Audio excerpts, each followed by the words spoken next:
Sejam bem-vindos. Antes de começar, gostaria de saber a que horas e de onde está falando.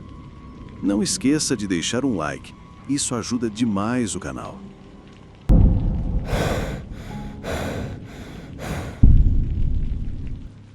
Eu trabalho no turno da noite em um posto de gasolina próximo à I-65 em Birmingham.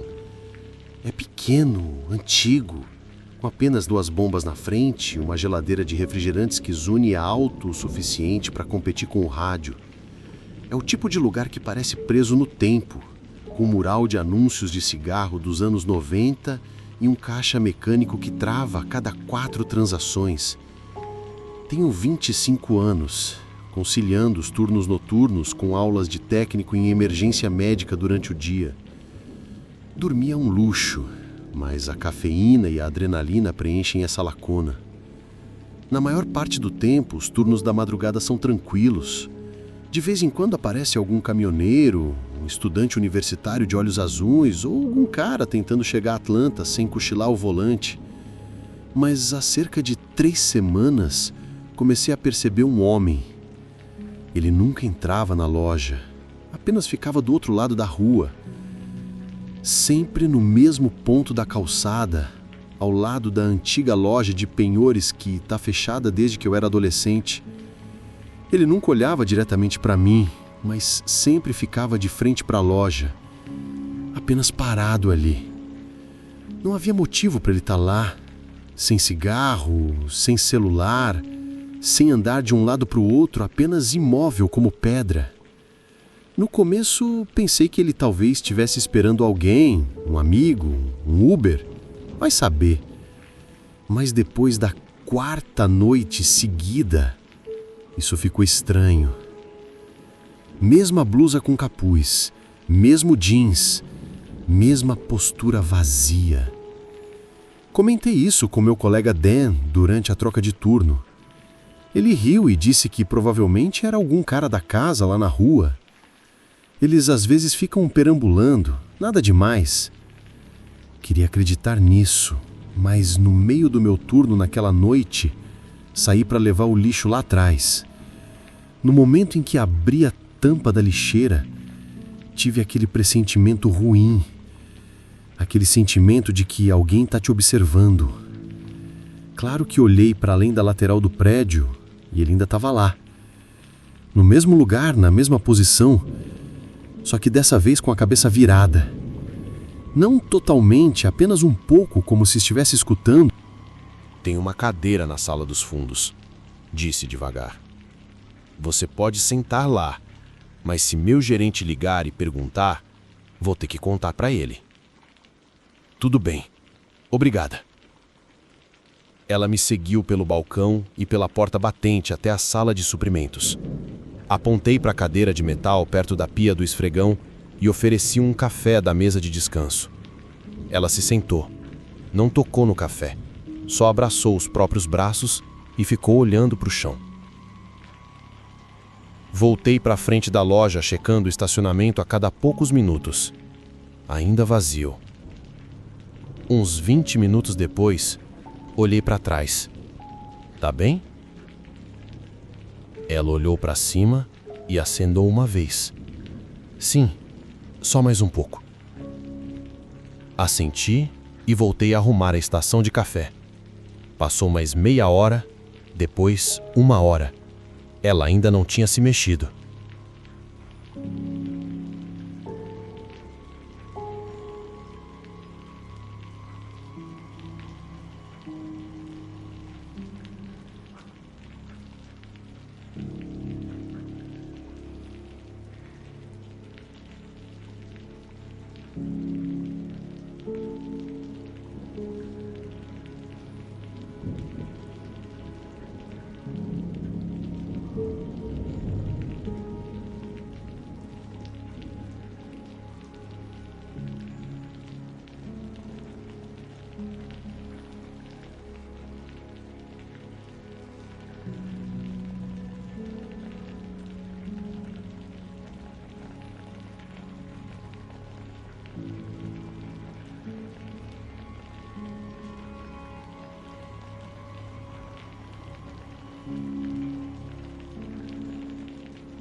Voltei rápido para dentro.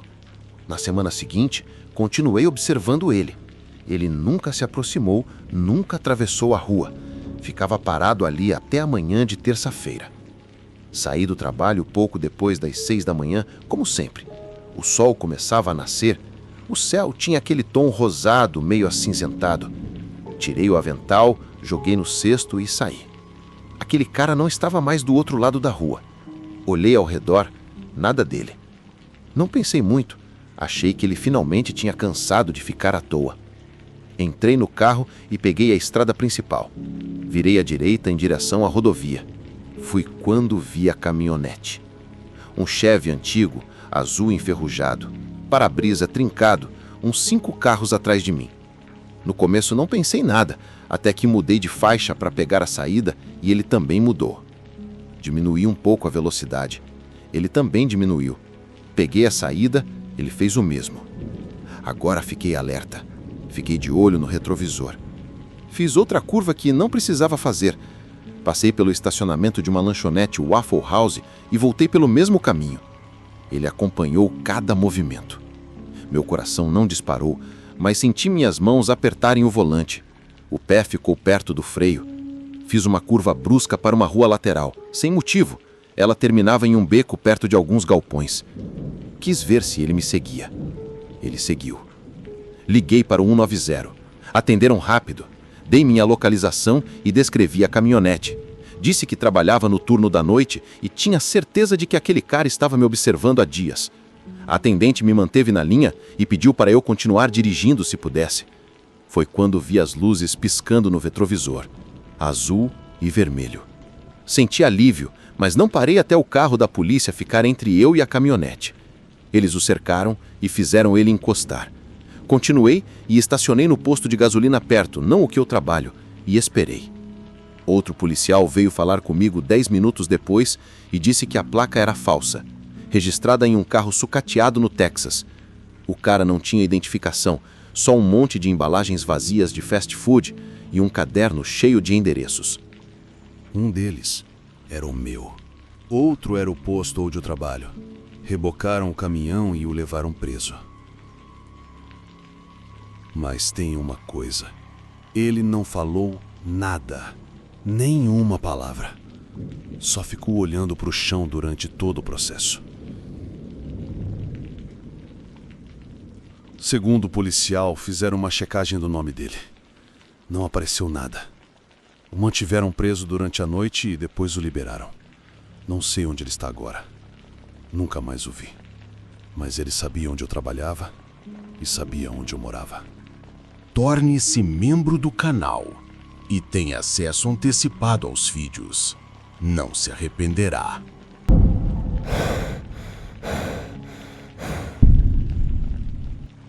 O turno da noite tinha um ritmo próprio. Você chegava, batia o ponto, colocava os fones de ouvido e começava a abrir caixas até as mãos ficarem com cheiro de papelão.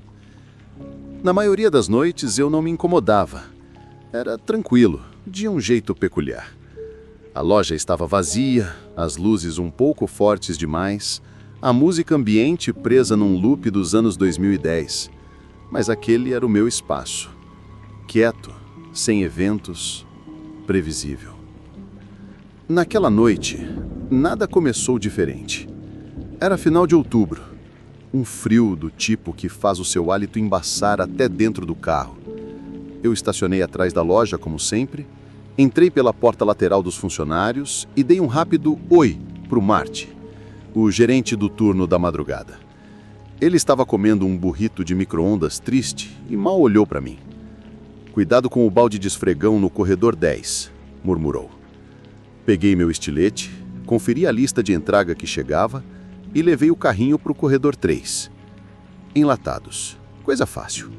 Empilhei, virei as etiquetas, quebrei as caixas. Por volta das 2h15 da manhã, enquanto empurrava o carrinho de volta para o depósito, notei um homem. Vestia um moletom cinza oversized, jeans escuros e botas de trabalho. Meia-idade, talvez. Difícil dizer. Ele estava no corredor 4, olhando para os sucos refrigerados, sem pegar nada, só olhando. No começo não parecia nada demais. Talvez estivesse cansado, bêbado ou só meio estranho. Pessoas aparecem em todos os horários, especialmente em Cheyenne. Acenei para ele quando passei, mas ele não me olhou. Nem piscou. Continuei reabastecendo. 10 minutos depois, passei pelo corredor novamente. Ele não tinha se mexido. Mesma postura, mesmo lugar, olhos fixos na seção de suco de laranja como se tentasse decorar os rótulos. Algo estava errado. Quer dizer, eu entendo. Às vezes a gente quer ficar parado e se desligar, tranquilo. Mas isso era um nível totalmente novo de imobilidade. Tentei esquecer. Às 2h45 ele ainda estava lá. Eu estava trabalhando nos corredores mais à frente e finalmente decidi checar. Ei, tá tudo bem aqui? Precisa de ajuda para achar alguma coisa? Nada. Nem um aceno, nem um olhar. Só silêncio. Fiquei parado por um segundo, então virei e fui embora, meio sem jeito. Foi aí que senti pela primeira vez como se alguém estivesse me observando. Não olhei para trás, só continuei andando e virei a esquina rápido. Me escondi na sala dos fundos, fingindo que tinha algo para fazer. Sentei numa caixa de plástico e tirei o celular do bolso. Disse a mim mesmo que estava sendo dramático, mas algo naquele cara ficou grudado na minha cabeça. Depois de alguns minutos, voltei para o salão. Espiei o corredor 4 de novo. Ele tinha sumido. Olhei ao redor, nada.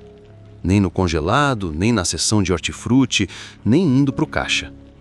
Imaginei que ele tivesse ido embora. Mas então, quando ia para frente para conferir as imagens da saída depois, passei pelo corredor 6 e o vi. Dessa vez não estava em pé. Estava ajoelhado de costas, fingindo olhar as bebidas esportivas da prateleira de baixo.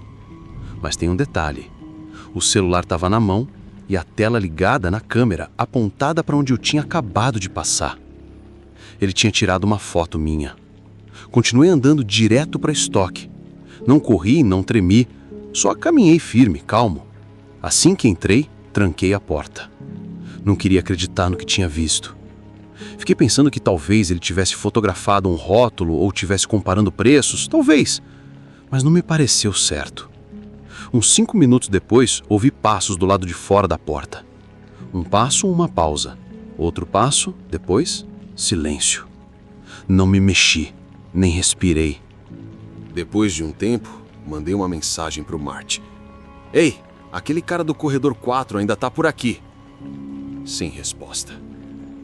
1 minuto depois, ouvi a porta lateral do depósito abrir. Mart apareceu com a cabeça para dentro. Que cara? Expliquei tudo. Ele franziu a testa e saiu. 10 minutos se passaram. Depois 20. Comecei a me sentir bobo. Talvez eu tivesse exagerado. Talvez ele já tivesse ido embora. Então ouvi o Mart gritar. Ei! Ei! Que diabos você tá fazendo aí atrás? Saí correndo. Quando cheguei na frente, o cara tinha sumido. Mart disse que viu alguém se esconder atrás da exposição de cereais quando ele veio pra frente. E que quando o confrontou, o cara saiu correndo. Chamamos a polícia. O cara não voltou naquela noite.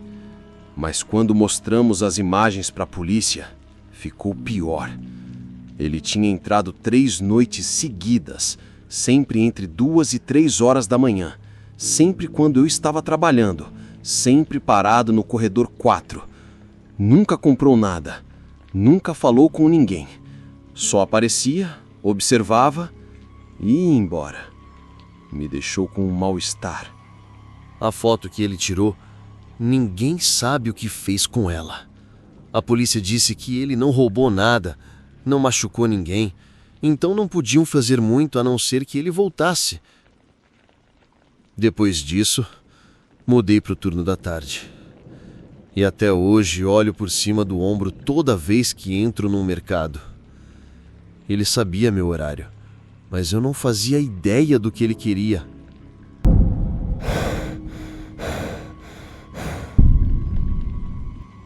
Trabalhar no turno da noite em um pronto-socorro parece dramático, mas geralmente é bem tranquilo, entre 2 e 5 da manhã. Já faço esse trabalho há 8 anos e, sinceramente, não me assusto fácil. Depois de um tempo você se acostuma com pessoas estranhas, desabafos noturnos, pacientes em internação psiquiátrica e gente atrás de remédios. Faz parte do trabalho. Mas numa noite no começo de dezembro de 2020, tive uma interação que ficou comigo de um jeito que nada mais ficou. Era por volta das 2h50 da manhã. A sala de espera estava vazia, exceto por um jovem dormindo em 3 cadeiras, claramente drogado, sem incomodar ninguém.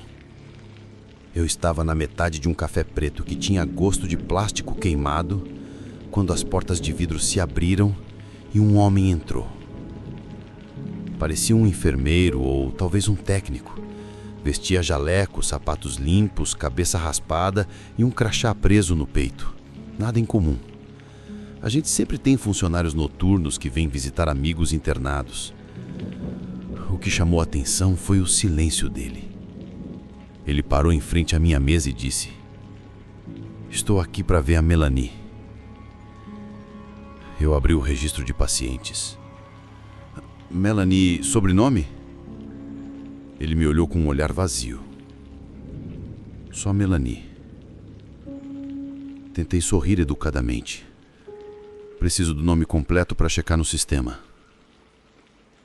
Ele não discutiu, não insistiu, só ficou ali por um segundo e disse: "Ela foi internada na semana passada. Eu a visitei. Só quero ter certeza de que ela está bem." Calmo, educado, mas tinha algo no jeito que falou. Parecia muito ensaiado, como se tivesse repetido essa frase na cabeça umas 100 vezes antes de falar. Olhei no sistema de novo, filtrando pacientes do sexo feminino. "Desculpe, não temos nenhuma Melanie aqui esta noite." Ele assentiu, como se já esperasse isso. Sorriu. Não era um sorriso amigável, era só satisfeito. Então ele virou e saiu. Não pediu para eu checar de novo, não discutiu, simplesmente foi embora. Aquilo deveria ter sido o fim da história, mas eu fiquei com uma pulga atrás da orelha que não desaparecia. Aprendi com o tempo a confiar nesse tipo de sensação. Não de um jeito assustador, só pela experiência. Às vezes uma coisinha significa muito mais do que parece. Então, depois que meu turno desacelerou, puxei os registros da semana anterior e procurei por qualquer Melanie que tivesse sido internada. Só apareceu uma, Melanie Thompson, 27 anos. Ela tinha sido trazida para uma avaliação psiquiátrica. No formulário de entrada havia algumas anotações do médico responsável. Eu não deveria ter lido, mas a curiosidade falou mais alto. Dizia que Melanie havia aparecido no trabalho afirmando que um homem estava fingindo ser o marido dela, que ele visitava o local várias vezes, insistia que eram casados e até dizia que moravam juntos. Mas Melanie jurava que nunca tinha visto aquele homem antes. O relatório dizia que ela parecia paranoica e angustiada, mas não violenta. Ficou internada por 48 horas e depois foi liberada. Foi essa parte que me chamou a atenção. As notas da alta diziam: liberada para o marido, identidade verificada na recepção. Fiquei encarando essa linha por um bom tempo, porque eu tinha trabalhado todos os turnos da noite naquela semana. Lembrei do nome dela quando vi. Ela tinha estado lá na quarta-feira à noite, internada pouco depois das 23h30. Ela era quieta, olhos vermelhos, quase não falou comigo, mas eu nunca verifiquei nenhuma identidade. Ninguém tinha pedido por ela. Ninguém veio buscá-la naquela noite ou na manhã seguinte, pelo menos não comigo. A nota estava lá, clara como água. Então, puxei as imagens da segurança. Quarta-feira à noite, câmera do saguão, 2h17 da manhã. Lá estava ela, Melanie, sentada no canto, abraçando as pernas. Não parecia bem, mas não estava causando problemas. Avancei rápido. As enfermeiras vieram buscá-la para a rotina de avaliação. Depois avancei até a manhã de sexta-feira, quando ela supostamente foi liberada. Nada. Ninguém na recepção. Ninguém mostrando identidade. Ninguém falando comigo ou com qualquer funcionário. As portas abriram algumas vezes para a troca de turno, mas sem visitantes. Então, olhei na câmera do corredor e achei. Sexta-feira, 6h03 da manhã. Melanie saiu pelo corredor dos fundos, não pelo saguão principal. Ela estava acompanhada por um homem de jaleco. Mesma altura, mesma cabeça raspada, mesmo sorriso estranhamente agradável. O mesmo homem que tinha vindo ao meu balcão no começo da semana perguntando por ela. Não havia registro dele entrando naquele dia. Nenhuma imagem dele passando pela porta da frente. Nenhuma leitura de crachá. Nada. Era como se ele tivesse aparecido no corredor e saído com ela. Voltei e tentei todos os ângulos, todas as câmeras. Ele só aparece naquela câmera do corredor. Nenhuma entrada, nenhuma saída, só ali. Fiquei olhando para a tela por mais de 1 hora, voltando e assistindo, voltando e assistindo. Por volta das 5h30 da manhã, uma enfermeira passou e viu o que eu estava fazendo. Ela se inclinou e disse: "Ah, aquele cara." "Que cara?" perguntei. Ela tocou na tela. Eu o vi naquela manhã também. Lembro porque achei que ele parecia um dos enfermeiros temporários, mas não conseguia identificar direito. Ela parou, depois completou: "Coisa estranha. Acho que eu vi na ala psiquiátrica na semana anterior, só parado do lado de fora do quarto da Melanie, sem fazer nada." "Ele tinha crachá?" perguntei. Ela franziu a testa. "Acho que não. Agora que você fala, não tinha." Perguntei se ela tinha falado algo na época. "Não", respondeu devagar. "Ele não estava fazendo nada errado, só parado ali. Achei que fosse funcionário." Naquela noite, fiz um relatório formal para a segurança do hospital. Disseram que iam investigar. Talvez investigaram. Talvez não. Nunca tive retorno. O prontuário da Melanie foi encerrado. Sem acompanhamento, sem endereço registrado, o número de telefone estava desligado. 1 semana depois, consultei o sistema de novo, só para garantir. Nada. O homem nunca mais voltou ao balcão da recepção.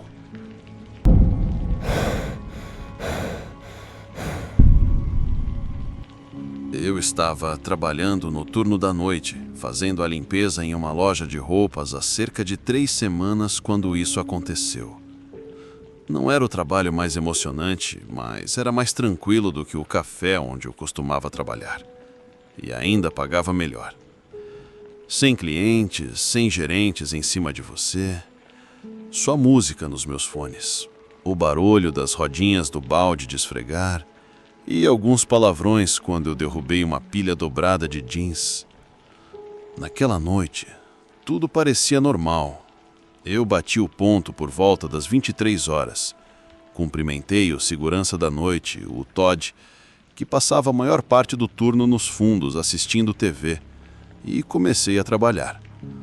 Não quero dizer o nome do lugar, mas era uma daquelas grandes redes de varejo com corredores largos, provadores em tons pastéis e luzes demais no teto, que piscavam quando não deveriam.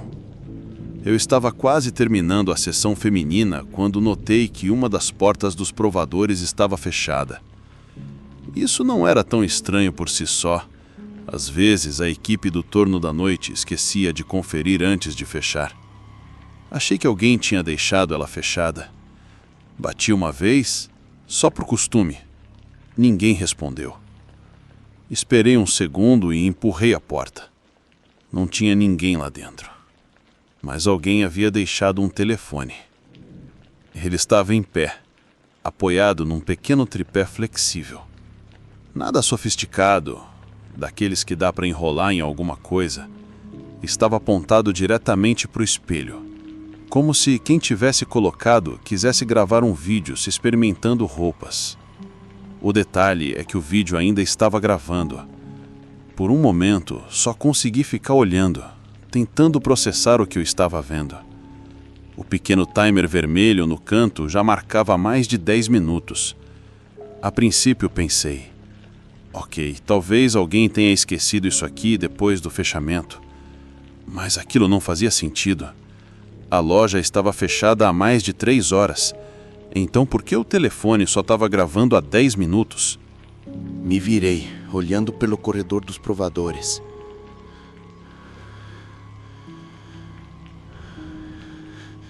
Estava completamente silencioso. Todas as luzes estavam acesas. Todas as outras portas estavam escancaradas. Peguei o telefone cuidadosamente, tentando não deixar marcas, e parei a gravação. Meu reflexo no espelho parecia quem tinha visto um fantasma. Não estava exatamente com medo, mas algo não estava certo. Eu nem queria assistir ao vídeo.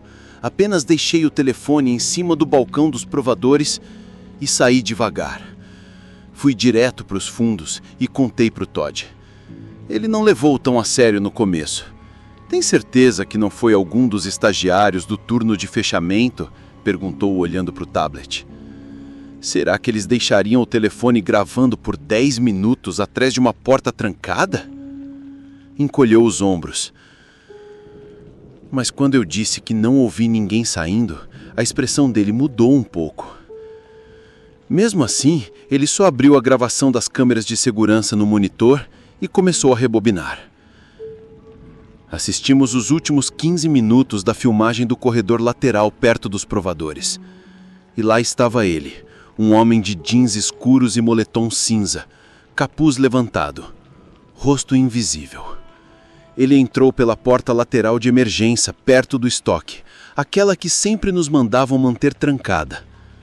Todd xingou alto e anotou o horário.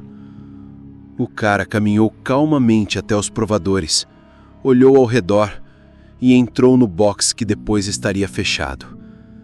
Alguns minutos depois, saiu sem o telefone e saiu pela mesma porta lateral. Que diabos? Murmurou Todd. Eu disse para ele olhar as gravações das noites anteriores. Ele revirou os olhos para mim, mas fez isso mesmo assim. E foi aí que as coisas pioraram. O homem havia entrado pela mesma porta 2 noites antes. Mesmo moletom, mesmo provador. Mas dessa vez, não tinha deixado nada para trás. Pegamos a filmagem de 3 noites atrás. Ele não estava lá. 4 noites atrás, ele estava. Começávamos a perceber um padrão. Todd disse que tinha falado com o gerente na manhã seguinte e que eu devia voltar a limpar. Eu não voltei.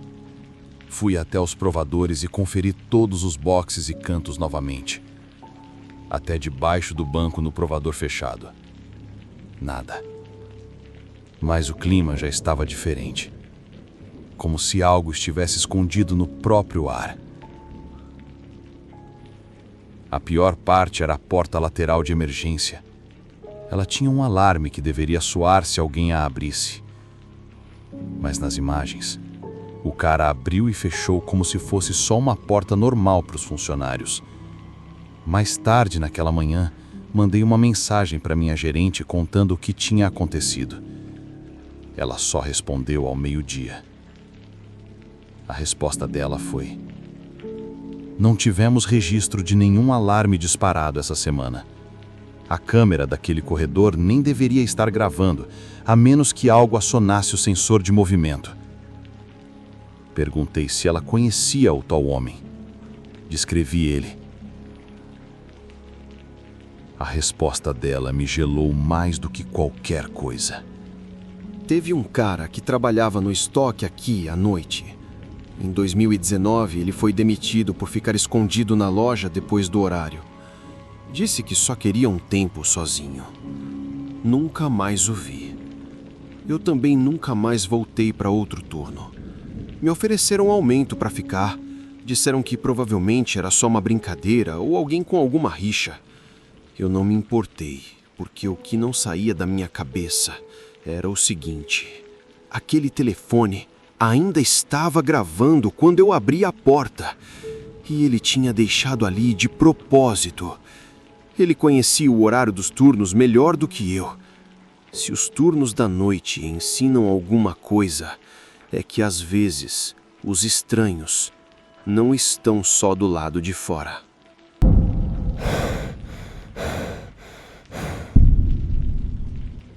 Eram cerca de 2:30 da manhã quando ela entrou.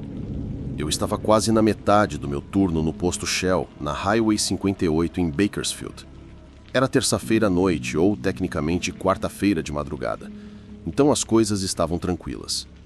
Eu já tinha abastecido as geladeiras, limpado os balcões, e estava na metade de um pacote de chips apimentados atrás do caixa quando a campainha tocou. Ela entrou rápido, como se tentasse evitar ser vista. Capuz puxado, óculos escuros grandes, mesmo com a escuridão total lá fora. Ela parou logo após a porta, como se estivesse decidindo se ficava ou fugia. Oi, eu disse, tirando o pó de chips dos dedos. Ela olhou ao redor da loja, depois para mim. Posso esperar aqui só por um tempinho? Desculpa, eu só preciso estar dentro, por favor. A voz dela estava baixa, tensa. Ela continuava olhando para as janelas, como se alguém pudesse estar observando. Você está bem? Precisa de ajuda ou algo assim? Não, quero dizer, talvez. Só não me faça voltar lá fora ainda. Olhei para o estacionamento vazio.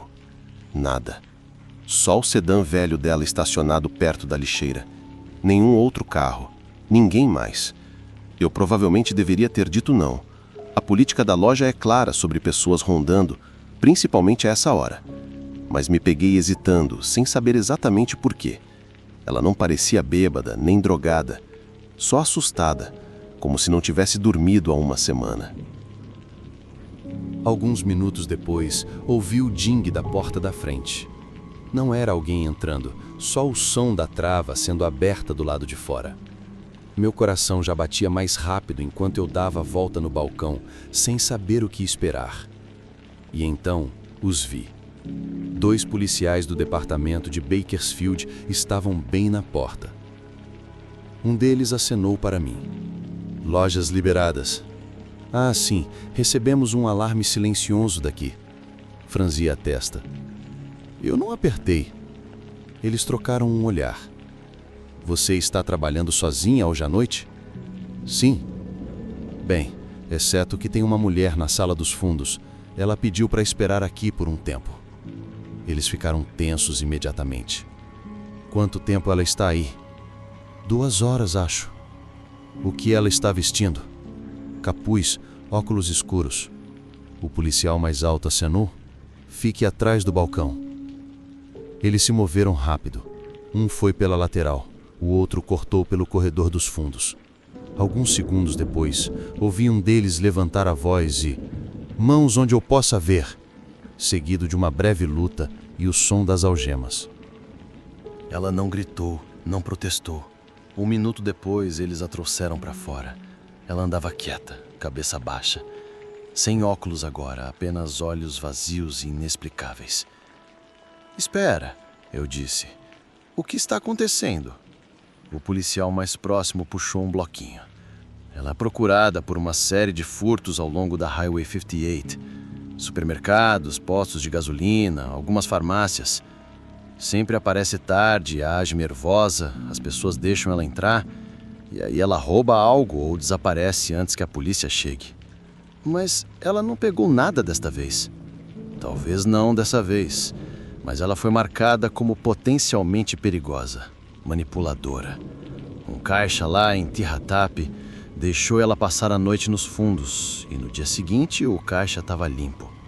Ela nem saiu da sala, eu disse, ainda tentando entender. O policial me olhou por um momento. Depois falou baixinho. Disseram para não ficarmos sozinhos com ela. Eu pausei. Eu já estava sozinha com ela. Por 2 horas. Muito obrigado por acompanhar esses relatos. Deixe seu like e comente o que achou e até mais.